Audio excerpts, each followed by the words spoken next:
Graças a paz, igreja. Boa noite. Vamos fazer uma breve oração.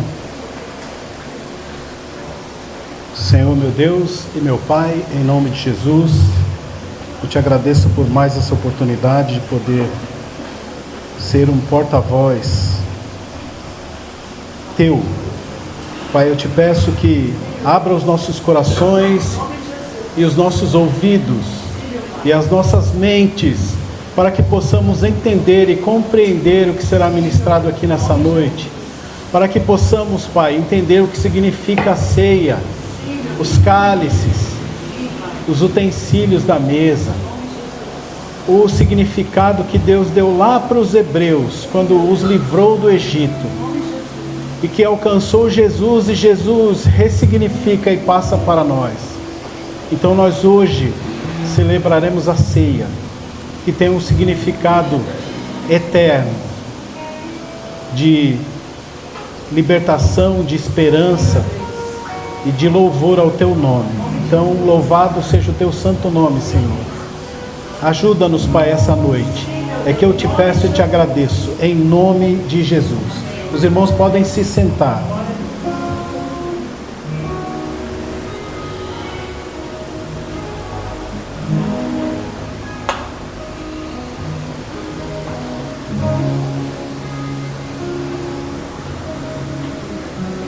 O Espírito Santo vai vos visitar hoje.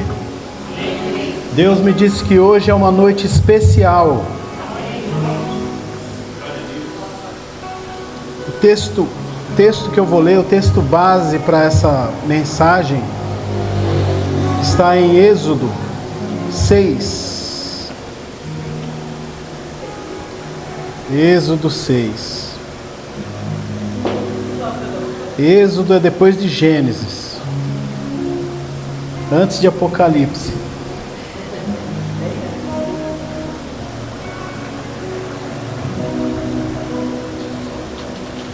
Êxodo 6, a partir do versículo 6.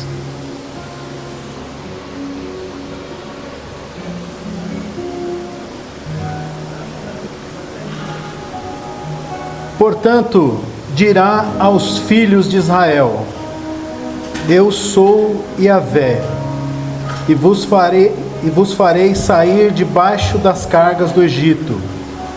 Vos libertarei da sua escravidão, e vos resgatarei com braço forte e com poderosos atos de juízo.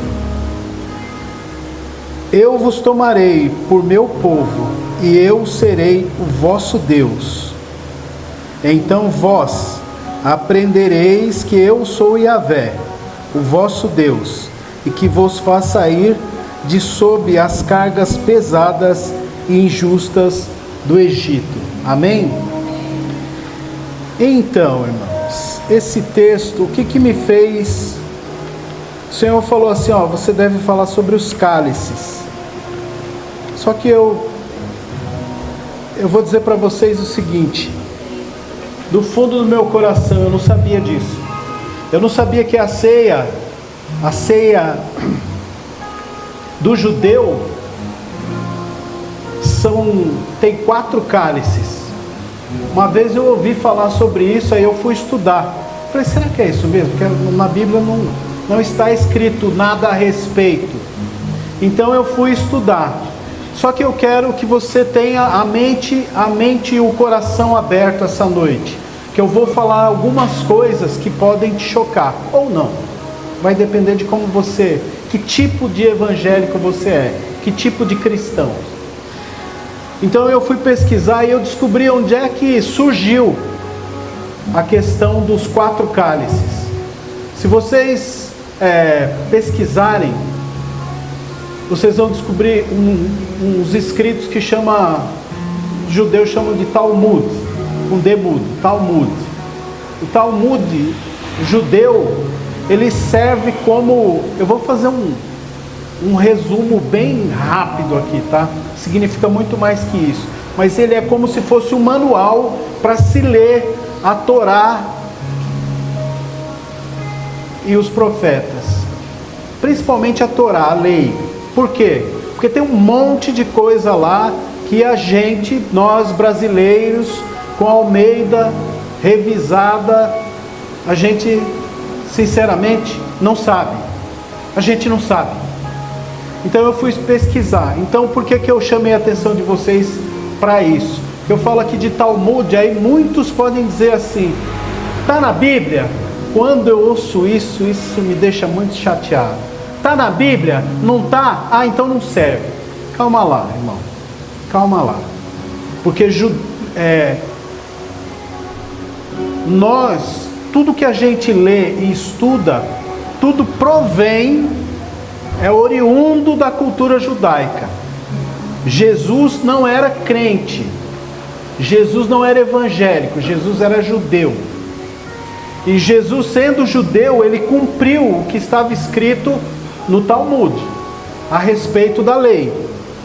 Então é uma celebração. O que é eu vou falar algumas palavras aqui. Seder, por exemplo, é o ato da celebração da ceia, que não é essa que a gente faz aqui. É com cordeiro, é com vinho, é com molho de ervas amargas, é com molho doce, com pão ázimo, sem fermento. Cada uma dessas coisas tem um significado. E essa festa da Páscoa foi instituída para lembrar o judeu de quando ele tirou o povo do Egito. Então, nesse texto que a gente acabou de ler, eu vou ler de novo com vocês. Vamos ver se vocês conseguem enxergar. Ju, coloca aí para mim, Êxodo 6, versículos 6 e o 7. Prestem atenção no texto e eu quero que vocês me digam quantas promessas tem nesse texto. Portanto, dirás aos filhos de Israel: eu sou Yahvé, e vos farei sair debaixo das cargas do Egito. Vos libertarei da sua escravidão. Vos resgatarei com braço forte e com poderosos atos de juízo. Quantas promessas tem aí? Quantas? 4. O Talmud veio explicar que essas promessas vão ser inseridas na celebração da Páscoa. Toda vez que eles celebrarem a Páscoa, eles têm que lembrar dessas 4 promessas. E cada cálice significa uma promessa. Eu vos tirarei, primeiro cálice. Eu vos livrarei, segundo cálice. Vos resgatarei, terceiro cálice. Vos tomarei por meu povo, quarto cálice.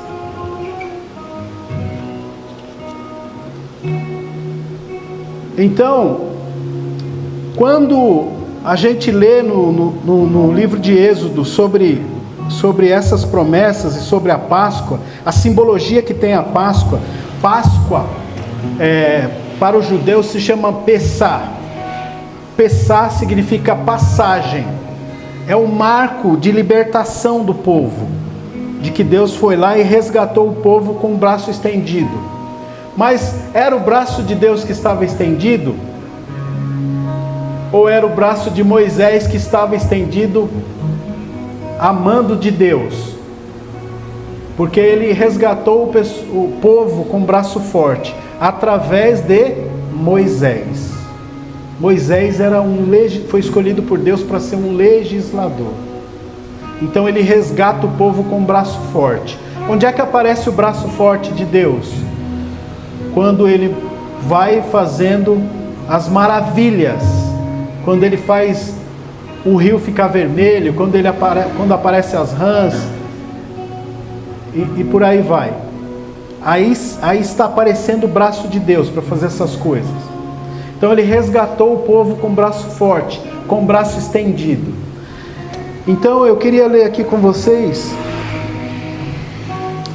que Deus está revelando um plano de libertação, só que quando a gente lê a Bíblia, a gente não consegue entender e enxergar a magnitude do que Deus está falando ao longo do tempo. Ele está falando para o agora, vamos supor que a gente está lá, saindo do Egito, com as cargas, se livrando das cargas.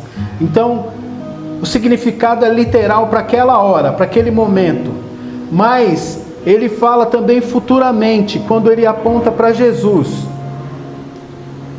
Mas quando vem Jesus, Jesus aponta para o futuro, para a última ceia, ou para a primeira ceia. A última ceia literal e para a primeira ceia no reino de Deus. Porque Jesus diz dessa forma: terceiro cálice, que é o da libertação, ele fala assim: este é o cálice da nova aliança no meu sangue. Mas ele também diz: não beberei mais do fruto da vide, até que beba de novo convosco no reino de meu Pai. Vocês concordam que ele está fazendo uma coisa literal? É para um momento, fazendo uma aliança que será universal para todos. Mas também ele está dizendo que não vai beber mais até que beba de novo convosco no reino de meu Pai. Ou seja, há uma mensagem futura. E tudo isso parte lá de Êxodo, capítulo 6, versículos 6 e 7. Então eu vou ler com vocês aqui.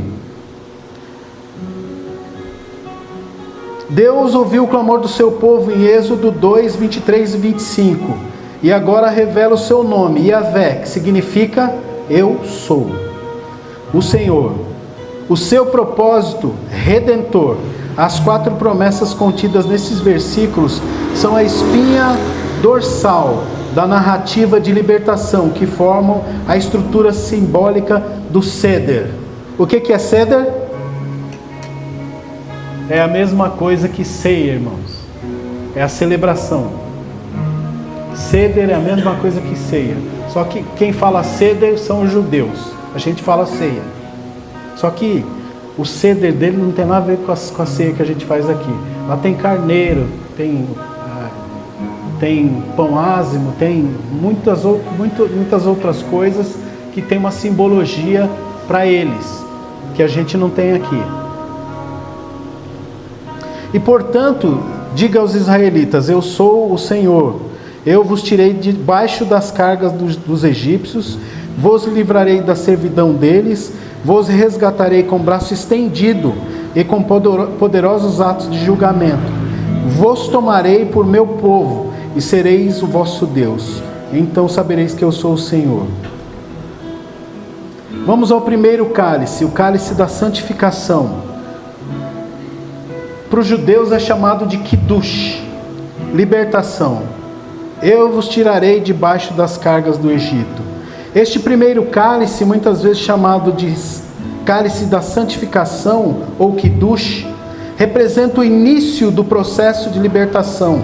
A promessa de Deus aqui é de remover o fardo pesado da opressão e do trabalho forçado imposto pelos egípcios.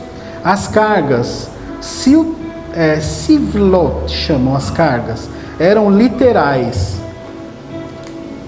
A fabricação de tijolos, a construção de cidades, armazéns, simbolizavam também o peso da desesperança e da humilhação. Espiritualmente, essa promessa aponta para a libertação inicial do peso do pecado e da culpa que nos oprime. Vocês conseguem entender que ele está falando das cargas do Egito, mas por outro lado ele também está falando da libertação do peso do pecado? Deus, ele não é como a gente só enxerga o aqui e agora. O que eu vou comer amanhã na hora do almoço? Eu vou saber, eu não sei nem se eu vou almoçar amanhã, mas Deus sabe. Então ele está falando aqui e agora, literal para o povo, mas está fazendo uma prospecção futura, e está falando para o povo, para conversar isso com seus filhos e netos, passa de pai para filho, passa de vô para neto, e vai divulgando as informações até chegar em nós. Cabe a nós fazer essas ligações e entender o que Deus tem prometido a todos os povos ao longo da sua palavra. Esse cálice, é o primeiro ainda, nos lembra da nossa salvação. Começa com Deus separando do domínio da escuridão e nos chamando para a sua luz maravilhosa. É o reconhecimento de que não podemos carregar o fardo do pecado sozinhos e que precisamos da intervenção divina para sermos tirados dessa condição. Nós precisamos de um Redentor. Nós necessitamos de um Redentor. Irmãos, se aqui houver algum irmão que está preso pelo pecado, que acha que não tem mais jeito de se libertar, saiba que você tem um Redentor, que Ele está com o braço estendido para te resgatar, para te redimir, para te livrar da carga do pecado. Esse é o primeiro cálice, é uma promessa. O segundo cálice, o cálice das pragas ou do julgamento, livramento. Eu vos livrarei da servidão deles. Tem muita gente que serve o pecado ainda. A segunda promessa vai além de simplesmente aliviar o fardo. É a promessa de livrar completamente da própria escravidão, que o judeu chama de avodatan, do estado de ser propriedade do outro. Quem é escravo do pecado, ele é propriedade de quem? Do diabo.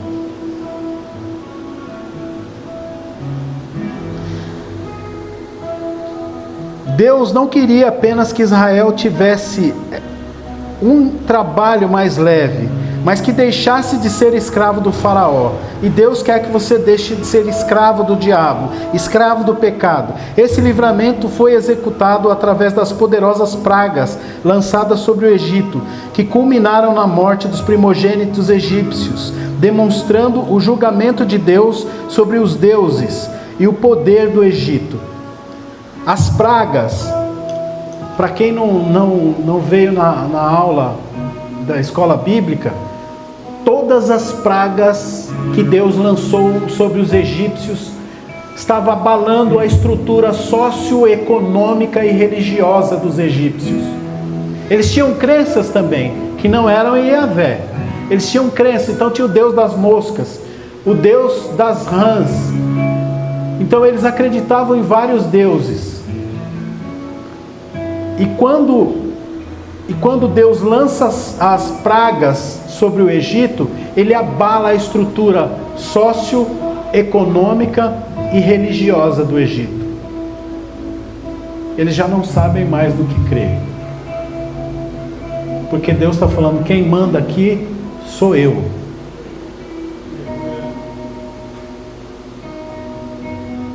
Por isso que a gente viu tantos sinais na libertação do povo do Egito. No contexto espiritual, essa promessa fala de livramento do poder escravizador do pecado. Não somos apenas perdoados dos atos pecaminosos, mas somos libertos da natureza pecaminosa que nos domina. Ju, por favor, Romanos 6, do versículo 6 e o 7.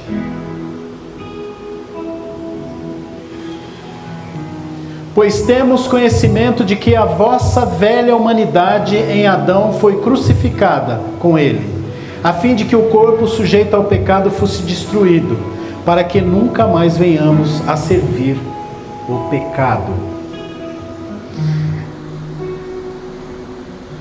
É o grande símbolo deste livramento total, onde o exército egípcio, que representava o poder da escravidão, foi destruído. Este cálice celebra a vitória de Deus sobre as forças que nos mantêm cativos em Cristo. Fomos libertos do domínio do pecado e da morte. Somos chamados a viver como pessoas livres, não mais sob o jugo da velha natureza, mas sob o domínio da graça. E agora vamos para o terceiro cálice. Esse cálice aqui mexeu muito comigo. O cálice da redenção do resgate. Eu vos resgatarei com braço estendido e com poderosos atos de julgamento. No hebreu está escrito Vigalte, eu vos resgatarei. A terceira promessa é de redenção. A palavra hebraica Galte significa resgatar ou redimir, por meio de um pagamento ou um ato de poder, por parte de um parente redentor, chamado de Goel. Deus se apresenta como um Goel de Israel, usando seu braço estendido, Bisroa Netuyá, um símbolo de seu poder irresistível e soberano e poderosos atos de julgamento contra o Egito.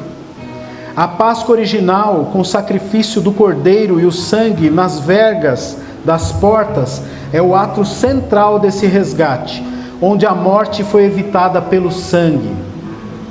Esta é a promessa mais diretamente ligada à obra de Cristo na cruz. Ele é o nosso Goel, Ele é o nosso Redentor, Ele é o nosso parente que se oferece em sacrifício. Por isso que quando Ele morre, institui na ceia a nova aliança no sangue dele. Ele é o novo testador, e um testamento só tem validade quando o testador morre. E é por isso que o apóstolo Paulo vai dizer que nós somos co-herdeiros em Cristo, porque Ele é o testador que testificou a nosso respeito. E quando Ele morre, nós somos herdeiros do Novo Testamento em Cristo Jesus, para vos libertar, para vos resgatar, para que Deus possa chamá-los de meu povo, de meus filhos, e assim Ele possa vos guiar, como guiou o povo através do Egito, do Mar Vermelho, para libertá-los. Mas Ele começa a libertação trazendo o povo para o deserto. Então, se você estiver passando para um deserto, saiba que o deserto faz parte da libertação. Para que você se livre de muitas cargas, de muitos pesos, de muitos pecados, é necessário que você vá para um lugar deserto, para que você possa repensar, para que você possa se religar ao Criador, para que você possa ter novas ideias, para que você possa sim nascer de novo, como foi o caso de Estevão. Eu até escrevi um texto sobre isso. Pode ser que você descubra que nasceu de novo, sendo apedrejado, capaz de perdoar o seu agressor. Pode ser que você enxergue os céus abertos e o Filho de Deus em pé, à destra do Pai, indicando que quem está entrando para o reino, porque se você viu o reino, você vai entrar no reino. Foi isso que Jesus Cristo disse.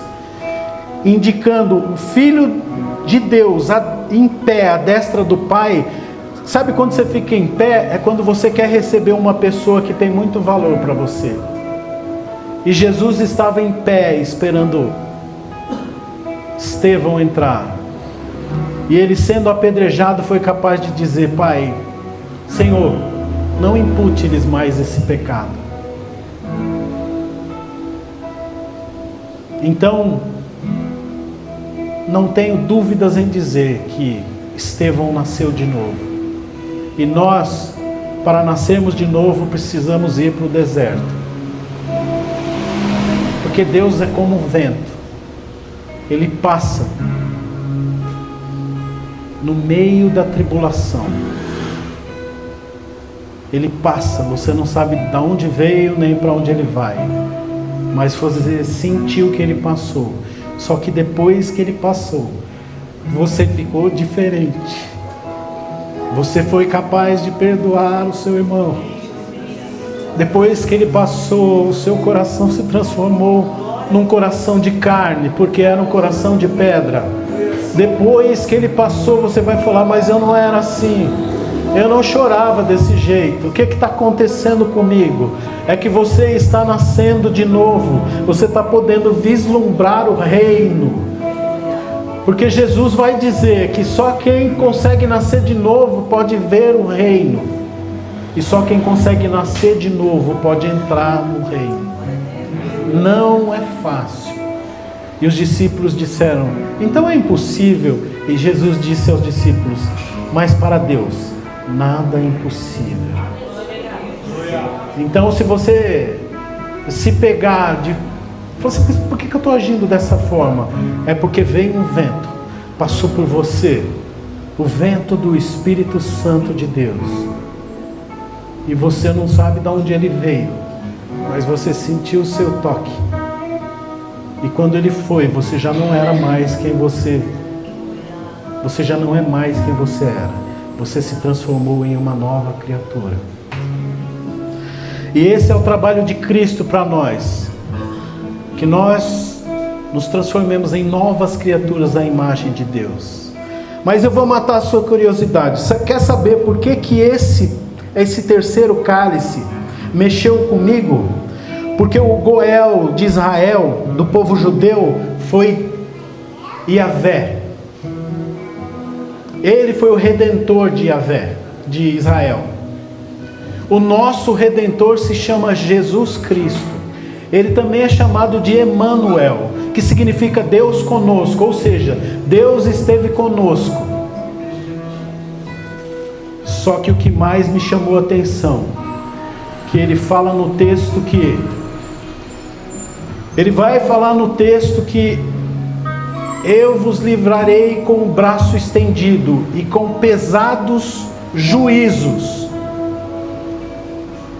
E a gente vê que Deus livrou Israel do Egito com pesados juízos e com o seu braço estendido. Mas o que mexeu profundamente comigo foi que eu vi o Emanuel com braços estendidos sob alto juízo, mas o juízo que era para pesar sobre nós estava sobre ele. E ele, de braços estendidos, nos resgatou. E quando ele pede para que celebremos a ceia, ele está pedindo para que você lembre que ele estendeu os seus braços para te receber de braços abertos. E todos os pesados juízos que deveriam pesar sobre nós, estava sobre ele. E ele fez isso com dedicação e amor, para que pudesse beber o último cálice conosco, no reino do nosso Pai. Quando eu percebi que o braço estendido não era um braço de juízo, mas era um braço de misericórdia, e que os pesados juízos não estavam sobre o povo, estava sobre ele próprio, sobre o Emanuel que passou, o Deus conosco, que sofreu tudo o que sofreu por amor a mim e a você.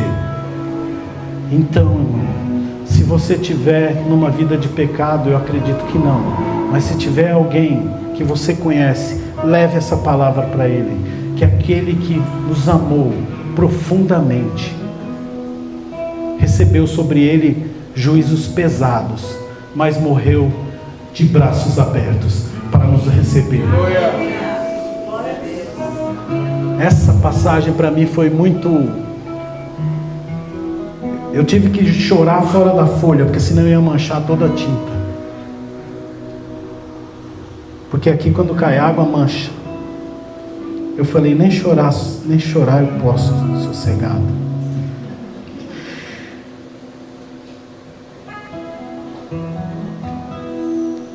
A Páscoa original, com o sacrifício do cordeiro e o sangue das vergas das portas, é o ato central deste resgate, onde a morte foi evitada.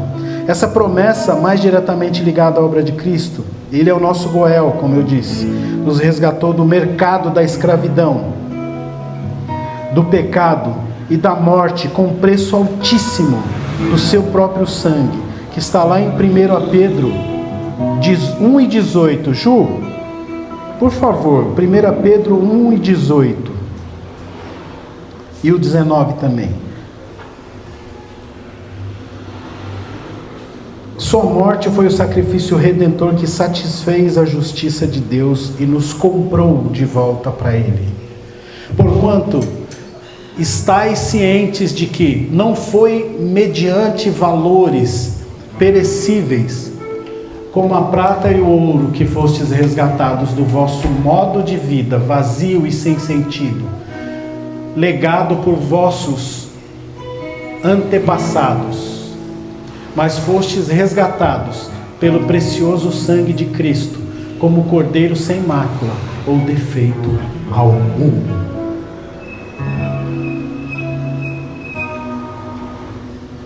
O terceiro cálice é o poderoso lembrete do custo da nossa salvação. Fomos redimidos não por obras, mas pelo sacrifício de Cristo. Este cálice nos convida a contemplar a profundidade do amor de Deus, manifestado na cruz, e a viver em gratidão pela redenção que nos foi concedida. Esse é o resgate de Deus. Este cálice que Jesus associou diretamente ao seu sangue derramado pela nova aliança. Esse é o terceiro cálice, aquele cálice dolorido, aquele cálice que Jesus falou assim: Pai, se for possível, passa de mim esse cálice. Contudo, se não for, que seja feita a tua vontade. O quarto cálice, esse é o cálice maravilhoso, o cálice da aceitação ou do louvor, chamado de Halel, adoção e comunhão. Vos tomarei por meu povo e sereis vosso Deus. Eu vos tomarei, é a quarta promessa. A quarta e culminante promessa é a do relacionamento da aliança. Deus não apenas liberta, livra e redime, mas Ele estabelece uma relação íntima e eterna com seu povo. Ele nos toma para si, para serem sua propriedade especial. Êxodo 19:5. Coloca aí para mim, Ju, por favor. Êxodo 19:5. E promete ser o Deus deles. Esta promessa foi formalizada na aliança do Sinai, onde Israel aceitou ser o povo de Deus e Ele prometeu habitar entre eles. O tabernáculo era o significado de Deus entre o povo. Agora, se ouvirdes a minha voz e obedecerdes a minha aliança, sereis como meu tesouro pessoal dentre todas as nações, ainda que toda a terra seja minha propriedade.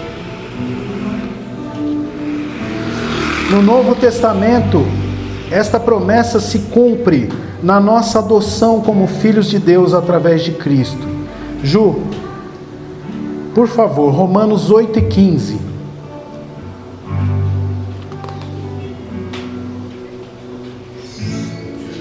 Pois vós não recebestes um espírito que vos escravize para andardes, uma vez mais, atemorizados, mas recebeste o Espírito que os adota como filhos, por intermédio do qual podemos clamar: Abba, Pai. Gálatas 4, versículos 5 ao 7.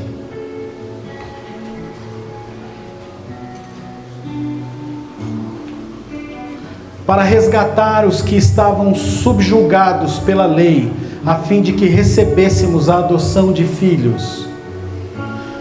E porque sois filhos, Deus enviou o Espírito de seu Filho para habitar em vossos corações, e Ele clama: Abba, Pai. Portanto, tu não és mais escravo, mas filho, e sendo filhos, és igualmente pleno e herdeiro por decreto de Deus. Aleluia, glória a Deus, louvado seja o nome do Senhor. Somos incorporados à família de Deus, tornamo-nos seu povo, e Ele habita em nós pelo seu Espírito. Este cálice aponta para a comunhão contínua com Deus, a alegria de pertencer a Ele e a esperança da comunhão plena, sua presença eterna. O Seder termina com cânticos de louvor, Halel, celebrando esta relação. Vocês podem ver que quando Jesus finaliza a ceia, ele não toma o quarto cálice, porque esse quarto cálice é aquele que não beberei do fruto da vide até que beba de novo convosco no reino de meu Pai. Porém, ele no texto, ele faz uma alusão, ou seja, ele dá uma, em termos brasileiros, ele te dá uma amostra grátis, porque eles saem cantando um hino, mostrando que esse cálice de louvor é real, é literal. Nós vamos participar desse cálice. Glória a Deus.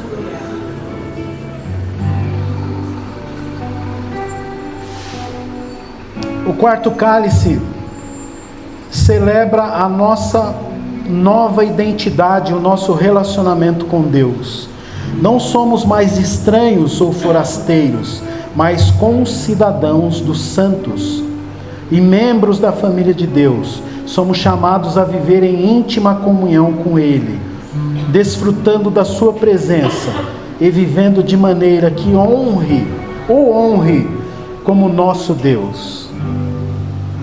A última ceia que Jesus compartilhou com seus discípulos foi, na verdade, uma refeição de Seder pascal, ou seja, uma ceia pascal. Ao instituir a ceia do Senhor, Jesus não aboliu o significado da Páscoa, mas reinterpretou e cumpriu em si mesmo. Braços estendidos, grande juízo sobre ele. Ele pegou os elementos centrais da refeição pascal, o pão ázimo, simbolizando a pressa da saída do Egito, e em Cristo, seu corpo sem pecado. E o vinho, associado aos cálices de redenção e aliança, e lhes deu um novo significado, relacionando o seu sacrifício iminente à nova aliança, que está em Jeremias 31, do 31 ao 34, estabelecida pelo seu sangue. Vamos lá.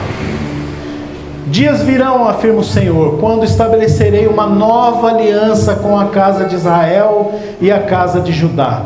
Não será como a aliança que firmei com seus antepassados, quando as tomei pela mão para tirá-los do Egito, pois eles não honraram o meu pacto, mesmo sendo eu o marido divino deles, assevera Yahvé. Eis, no entanto, a aliança que celebrarei com a comunidade de Israel, passados aqueles dias, afirma o Senhor. Registrarei o conteúdo da minha Torá, lei, na mente deles, e a escreverei no mais íntimo dos seus sentimentos, seus corações. Assim serei de fato o Deus deles, e eles serão o meu povo. Ninguém mais terá necessidade de orientar o seu próximo, nem seu irmão, pregando: eis que precisas conhecer quem vem, a quem é Yahvé, o Senhor, porquanto serei conhecido no interior do ser de cada pessoa, desde os mais jovens até os idosos, dos mais pobres aos mais ricos, garante o Senhor, porque eu mesmo lhes perdoarei a malignidade e não me permitirei recordar mais dos seus erros e pecados. Glória a Deus, aleluia. Que maravilhoso isso. Eu vou oferecer para vocês um sacrifício vivo, que vai resgatá-los, e esse sacrifício vai resgatá-los e vai torná-los meus filhos por herança. Que maravilhoso que é isso, né? Tudo isso numa ceia.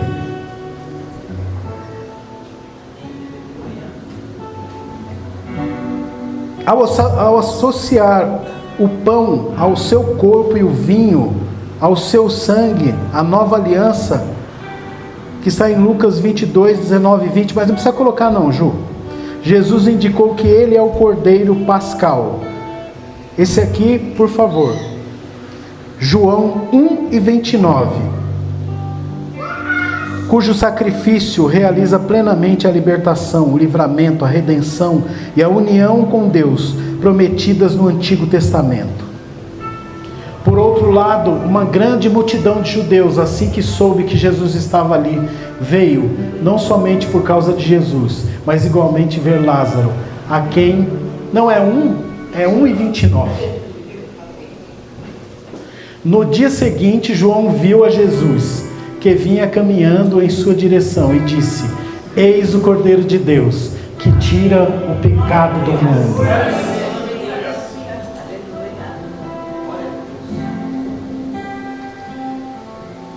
A ceia do Senhor é, portanto, um memorial que olha para trás, para a obra consumada de Cristo, e para frente, para a sua volta e consumação plena do reino de Deus, onde celebraremos o banquete das bodas do Cordeiro, em Apocalipse 19, 9. Por favor, Ju.